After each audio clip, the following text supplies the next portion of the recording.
Bonjour, Chinois, maman autorité. Bon, on a déjà Karim Yangoyo, Ndege Azana Mamatanga. N'a présenté déjà. Oyo, les filles naïe, les filles naïe, aux autres barilo, la playlist. Voilà, Oyo. La cuisine a mis ça et ça n'a pas équipé, donc on peut se trouver zali. Ah ouais, donc les samouis d'awa, puis on a essayé de machine à laver, na débarras, au bouni, et ça mon nene. Espace vraiment les amounene c'est espacé. Donc ah ouais, on a essayé de sous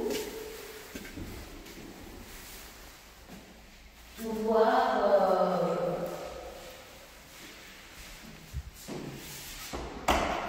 Donc, ils sont composés dans deux chambres. Chambre Liboso. Chambre Liboso Yangoyo. Il y a mis par les deuxième chambre Yangoyo. Deuxième chambre Yangoyo. Alors, c'est pour que toilette aussi, un nouveau modèle, netio yanga yanda ko esokolaka. Toye na cabine de douche.